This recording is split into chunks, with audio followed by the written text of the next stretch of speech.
In this video, I'm going to put two handheld devices that I have owned and loved into the arena. We're going to put the 1TB OLED Steam Deck up against the MSI Claw 8 AI Plus in a battle to the death. And trust me guys, this was a tough one for me. Kind of like picking which parent to live with after the divorce. Okay, first off, as tempting as it may seem, I don't want to do this comparison from my own perspective, as I have pretty specialized uses for handheld devices, and I do things that are a little bit more technically fancy than the next guy. So I'm going to try to do this from the perspective and judgment of the average Joe. We're talking someone that just wants to play games without too many complications, like someone of beginner to intermediate level of tech knowledge. So with that in mind, away we go. 1TB OLED Steam Deck versus the MSI Claw 8 AI.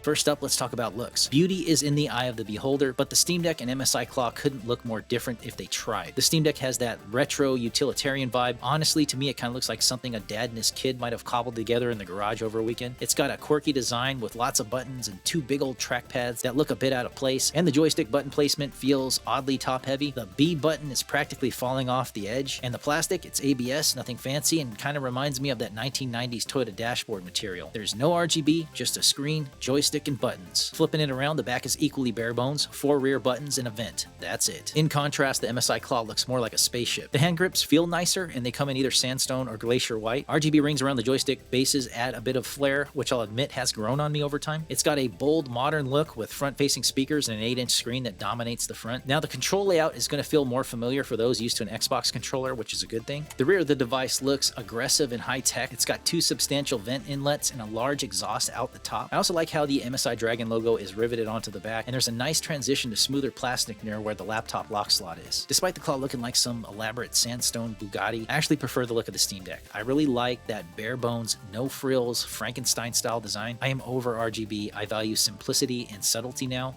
But I also recognize that most people will probably favor the Claw's sleek and aggressive design and the RGB stuff. So for mass appeal, I would have to give the win to MSI here. Next up, let's talk about the screen.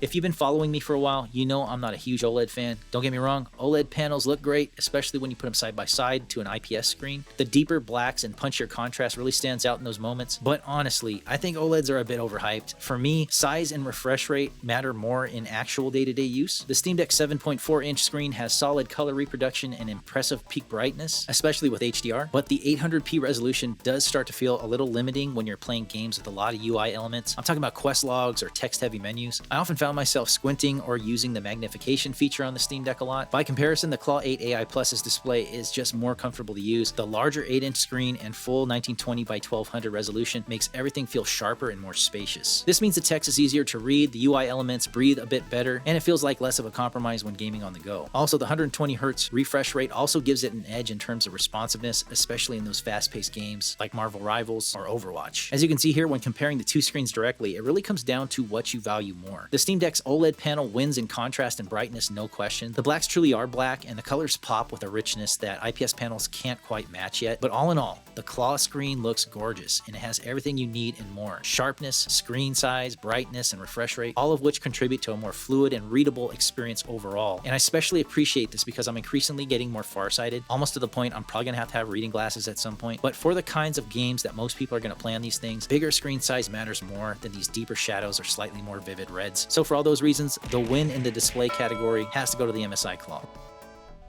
Let's talk about hardware. So when it comes to internal hardware, let's just cut to the chase. There's no competition. MSI Claw leaves the Steam Deck in the dust. The Steam Deck is powered by a custom AMD APU with 4 cores and 8 threads, running at between 2.4 and 3.5 gigahertz. It has an RDNA 2 GPU, and it's built on a 6 nanometer process. Now, AMD worked with Valve specifically on this chip for the Steam Deck and designed it specifically for efficient performance and solid battery life, and it delivers very well for most games at 800p resolution. This is all backed up by 16 gigabytes of DDR5 RAM and comes with 1TB of storage, which is not bad for a portable handheld. But then you look at the MSI Claw 8 AI. Storage is same at 1TB, but that's where the similarities end, and when you realize the Claw is on a whole different level. The Claw 8 is powered by Intel's new Core Ultra 7 Lunar Lake APU, which is manufactured on a cutting-edge 3 nanometer process. Remember, smaller means better efficiency and performance here, and that's half the node size of the Steam Deck's 6 nanometer chip. It's also paired with Intel's integrated Arc Xe2 graphics, which are miles ahead of the RDNA 2 GPU in the Steam Steam Deck. Most impressively, the MSI Claw packs 32 gigabytes of DDR5 RAM, which is twice the memory of the Steam Deck. So in real-world usage and benchmarks, the difference is clear. The Claw delivers significantly better frame rates, sometimes even double in certain games. This is due in part to Intel's XS or XeSS AI upscaling, but it's not even close in most games. The Claw isn't just faster, it's in a completely different performance class than the Steam Deck. I mean, in some games, I even feel guilty it runs so well. If raw power is what you're after, stop watching this video. The Steam Deck simply can't compete here. The MSI Claw absolutely dominates this category. Real quick, and I just want to say up front, I don't want to use this category as a major comparison point because in my opinion, Wi-Fi 6 is already more than enough for handheld gaming devices, but I'll put the information out there anyway. The Steam Deck comes with a tri-band Wi-Fi 6, supporting 2.4 GHz, 5 GHz, and 6 GHz bands. This is a solid offering, but the MSI Claw takes things a step further by including Wi-Fi 7, which offers even lower latency and faster peak speeds, a nice bit of future-proofing. It also bumps Bluetooth support to Bluetooth 5.4, which is nice when you need to connect to your Kohler smart toilet so you can blast some Katy Perry when you're clawing and punching out a nugget. Let's move on to battery and power. And this is a really important category because one of the main reasons people invest in a gaming handheld is the freedom to unplug from the wall and take their games anywhere. Your couch, your backyard, or traveling on planes, trains, and automobiles. The Steam Deck's equipped with a 50 watt-hour battery, and reports show battery life under heavy gaming hovers around 3 hours, while lighter tasks like browsing or playing videos can stretch up to 12 hours depending on usage and settings. On the other hand, the MSI Claw 8 comes with a significantly larger 80 watt-hour battery, and according to most reviews, the battery life is roughly comparable to the Steam Deck when gaming, around 3 hours or so under load. Now, I've owned both the Steam Deck and the Claw, and while it might seem like a straightforward apples to apples comparison, it's actually more complicated. These two devices use entirely different APUs with different max TDPs, and both allow you to tweak performance settings that drastically affect power consumption. And because of that, I'm going to have to base this from my own experience in real-world use, not actual testing. From my experience, the Claw 8 has the edge thanks to its larger battery and more advanced and efficient APU. This is where the gap in chip generation really matters here. The Claw can run games more efficiently than the Steam Deck, and it also has better tools for lowering the TDP when needed. However, when pushing both devices to their limits, the Steam Deck seemed to hover around the 2-hour mark, while the Claw managed to hold on for about 3 hours. But the real advantage of the Claw is that at lower power settings, it can keep going much longer, which makes it a better option for long sessions away from the charger. So in this category, I'm going to have to say the Claw's the win. Let's talk about fans and heat. Let's take what we learned from the battery, power, and performance and talk about what inevitably results from this: sweaty hands. We're talking about heat and fan noise. Well, who cares about heat and fan noise? I wear headphones and live in Svalbard where it's like 0 degrees all year round.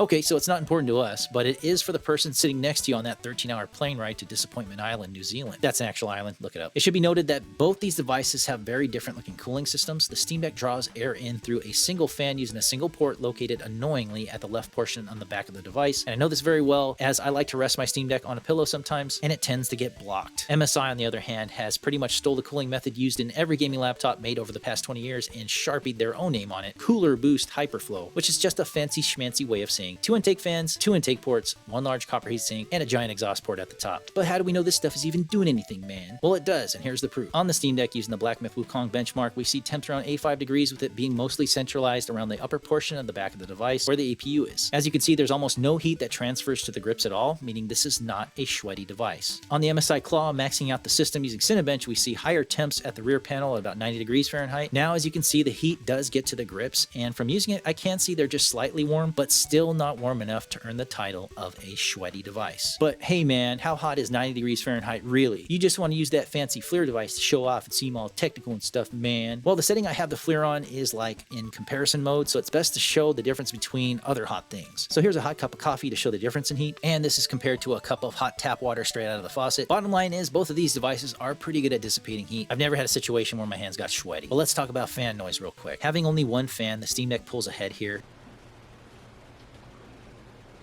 as the Claw's Cooler Boost Hyperflow's double fan setup is almost 20 decibels louder than the Steam Deck. So in this case, I would rather take the seat on the airplane next to the guy with the Steam Deck. Let's get into ergonomics and controls. And this is going to be a long one because it's super important. Let's start by defining what I mean by ergonomics. It's about how your hands interact with the device, like posture, comfort, ease of use, basically how physically comfortable and natural it feels to hold and operate something for an extended period of time. I've seen a lot of people comment that the MSI Claw lacks in ergonomics. In truth, the Steam Deck is both thinner and lighter, which helps, but when it comes to how both devices feel in your hands, they're honestly quite similar in shape and grip. The big differentiator is the weight. The Claw is substantially heavier than the Steam Deck, and and that's where ergonomics start to matter more. You see, it's hard to comfortably hold the claw with one hand, for example, like when you have to use the touchscreen. And on the other hand, the Steam Deck is light enough that one-handed use is no problem whatsoever. But again, the claw's heavier build is mostly due to its massive 80 watt-hour battery, so that added bulk is the trade-off. Let's talk about button placement. Both devices have their strengths and weaknesses here. The claw sticks with a traditional Xbox style layout, meaning the buttons are right below the right stick, the D-pad's below the left stick, while the Steam Deck moves the buttons next to the sticks to make room for its large trackpads. And let's talk about those trackpads. These are a total game changer. This is where the Steam Deck pulls ahead by a mile. The trackpads allow you to navigate desktop mode and mouse-heavy apps without lifting your hands off the controls. On the claw, you're stuck using either the sticks or the touchscreen to move around the mouse cursor, and as mentioned before, good luck using the touchscreen with one hand. Valve also nailed some of the finer ergonomic details, like recessing the quick menu buttons in order to avoid accidental presses. Meanwhile, the claw's 4 front buttons stick out awkwardly, and I find myself pressing them by accident way too much. On the rear controls, the Steam Deck again takes the win. It has 4 rear buttons built into the grips, super comfortable and highly useful. On the other hand, the claw only has 2 rear buttons, and honestly, I miss the extra 2 buttons every time I play on it. So good job, Steam Deck. Now let's talk joysticks. This is where the claw really drops the ball. The joysticks on the Steam Deck are fantastic. They're precise, responsive, and tuned just right. And on the claw, they're way too loose. So loose, in fact, I had to check forums to make sure mine weren't broken, and they weren't. That's just how they are. But there's a reason for this. The looseness is due to the claw's use of Hall effect sensors compared to the Steam Deck's analog sensors. But whatever the difference is, it is huge. I even measured the difference with a dial tension gauge. The claw sticks are roughly half the tension of the Steam Deck's. This makes them feel mushy and unpredictable. Another thing about the claw sticks is the response curve is really sharp. There's like a cliff in the middle of it, which makes precise movement more difficult. But I've heard MSI may have improved this in a recent update, but I haven't had the chance to test it out yet. Now, on the note of control sticks, and to me this is super important, the most genius thing that Valve did was to make the sticks easy to replace. It literally is pull the back off of the unit, take out 3 screws, and plug the new stick in. As you can see here, the claw sticks are going to be a lot more difficult to replace. However, remember, these are Hall effect joysticks, which are supposedly much more durable. Lastly, and most importantly, we need to talk about customizability of the controls. Customizing the MSI Claw controls, well, there's not really much to say about that. As of the most recent MSI Center M update, you can do some basic key remapping, but overall the software is still pretty bare bones. I mean, it gets the job done for basic control tweaks, but that's about it. Now, the Steam Deck. The Steam Deck is on a completely different level. The customizability is insane. You can fine-tune joystick response curves, set dead zones, configure outer ring and trigger commands, map buttons however you like, and even create subcommands. Well, heck, you can even create subcommands for your subcommands, or create subcommands for your subcommands. And it doesn't stop there. You can map gestures to the trackpads, assign buttons to the trackpad corners, and integrate other Steam inputs in ways that still blow my mind. Put it this way, I used to play World of Warcraft on the Steam Deck using an app called Console Companion. I was able to map over 30 abilities and ran in-game content with my guild for 3 months. When I finally told them I was playing on a Steam Deck the whole time, they did not believe me. I literally had to send video proof through Discord that I was playing on a Steam Deck. All things considered, the Steam Deck is the clear winner here. By far, Steam Deck is what I would call the gold standard for any handheld as far as ergonomics and control customization. Next up is the sound. The Steam Deck comes with pretty decent speakers for what it is, but honestly, there's no contest here. The MSI Claw takes the win, hands down. And it's hard to explain just how big the difference is without hearing it for yourself. It's not about louder, it's more about fullness. The Claw speakers have this rich, well-rounded sound that reminds me of a good mini Bluetooth speaker.